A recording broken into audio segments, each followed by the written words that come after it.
Hello guys, good afternoon everyone. Ayan, kumusta kayo dyan? Ayan, kakagising lang natin. Ayan, sarap ng tulog ko guys. Ayan, kahit na medyo mainit siya, pero it's okay kasi nagawan ko siya ng paraan. So, pinatay ko lahat ng mga ilaw. Ayan, electric fan lang yung gumagana. Ayan, ang sarap ng tulog.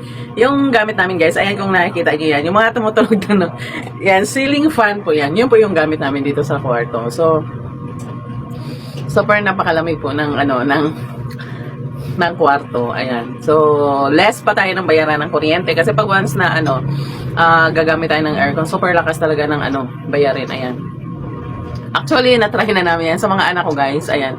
So, every time na ginagamit nila yung aircon, ayan, umabot talaga yung bayarin nila ng 5,000. Ayan. Unlike sa amin, ayan, kahit na yun lang ang gamit namin, ayan, ang kuryente namin ay umaabot lang siya ng 500. Yun. So, super less, no? Ayan, so butal lang siya. Ayan, barya lang siya doon sa binabayaran ng mga anak ko. Ayan, sa mga anak ko kasi, ayan, every time na nasa kwarto sila, ginagamit nila yung aircon. Ayan, so, talaga nang malakas ang especially nung guys, yung talagang mainit pa yung panahon. So ngayon siguro medyo less. Pero yung bayarin pa rin nila ngayon nasa 5K pa rin yung babayaran nila rin because of aircon. Ayan. So ayan, nakapag-isip-isip ako. So bumili ako ng ceiling fan. Ayan. Yan yung gamit namin ngayon. So binilhan ko rin sila ng isa. Ayan. So sa kainan, doon sa kanila, nilagyan ko na, doon nila nilagay yung ceiling fan. So, hindi na nila kailangan gamitin yung malaking electric fan, ayan, pag kumain sila. So, pag electric fan din guys, yung yung malaking electric fan is equivalent din sa, sa aircon. Ayan, sabi nga nila, pag gumamit ka ng tatlong ganoon kalalaki na electric fan, ayan, para ka na rin nag-aircon. So, mas maganda pa daw, mag-aircon ka na lang. Ayan. That's why, ayun, maybe next month, ayan, mag-less-less sila ng ng bayarin sa kuryente.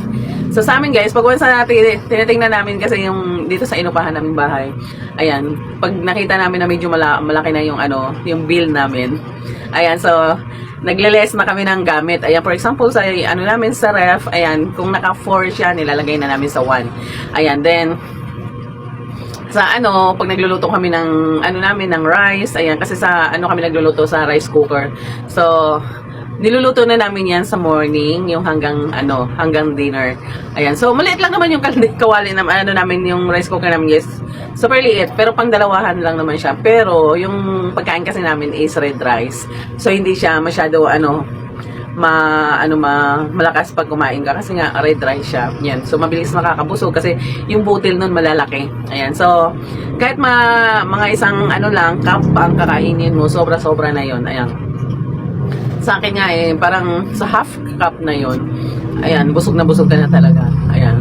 So pag nagbaon din ako, ganun lang din kasi small amount lang talaga ng rice, then ulam. Ayan, mabubusog ka talaga because of super lalaki ng mga butil ng red rice. Tsaka ang kagandahan po kasi pag nag-red rice kayo guys, ayan, less sugar siya. So kung ikaw diabetic, ayan, super napakaganda talaga na yun ang kakainin mo.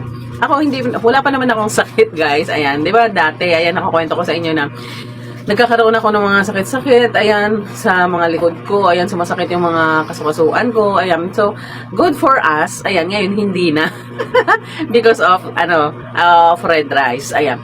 So, kung talagang malakas ka kumain, even red rice yun, ayan, no effect sa katawan, kasi super vitamins talaga yung, yung red rice, super napakadaming, yung, magandang magagawa ang red rice sa katawan natin.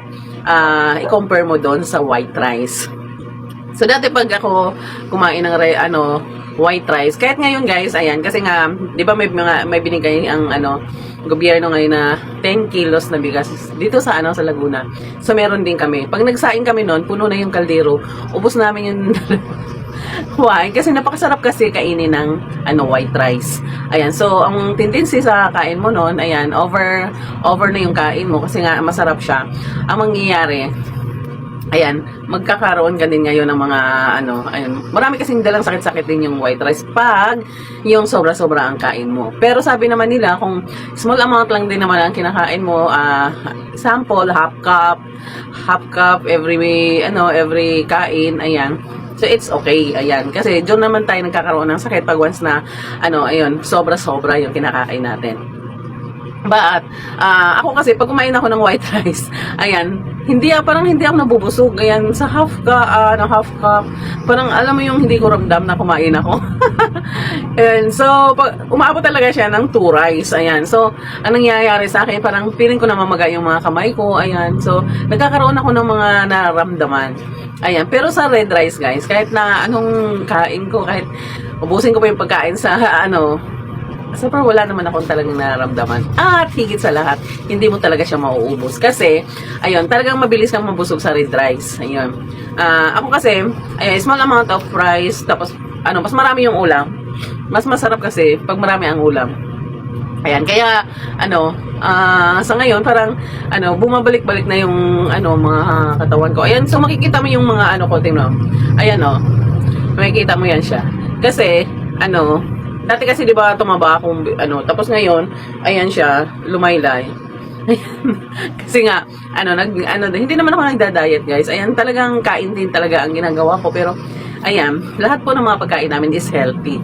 Ayan, so start sa ulam, ayan, kadalasan namin kinakain gulay, ayan, isda, minsan within a week, ayan na, kumakain kami ng karne, ayan, 1 to 2 times, tapos sa chicken, ayan, ganun din, ayan, bihira talaga. Kung meron man kaming binibiling chicken, ayan, hinahalo namin sa gulay, or pork, ayan, hinahalo namin sa gulay. At pag once na kami, kadalasan po namin ulam is may sabaw. Ayun. So, actually guys, hindi ko alam, mahilig ako sa may sabaw, pero hindi ako mahilig sa sinigang. Mas hilig ko yung yung sinabawan na may tanglad. Ayan. Feel ko talaga na ang sarap ng pagkain pag once na may tanglad.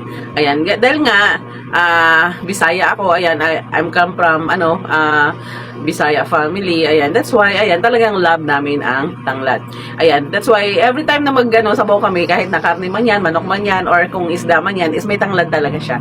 Super napakasarap. At super dami ding nagagamutan sa tanglad. Ayan. Kung may high blood ka, nakakagamot yun. As in, kung isi-search mo yung lemongrass, ayan, ang dami niyang dala na pwedeng magamutan sa tanglad. Ayan. That's why more on talaga kami healthy living ngayon. That's why ayan, medyo umimpis-impis yung katawan natin. Ayan, bumabalik-balik. Pero iba na naman talaga kasi nga may edad na tayo, di ba? Ayan, 40 pass, ayan, iba yung katawan natin sa 40 up. Ayan.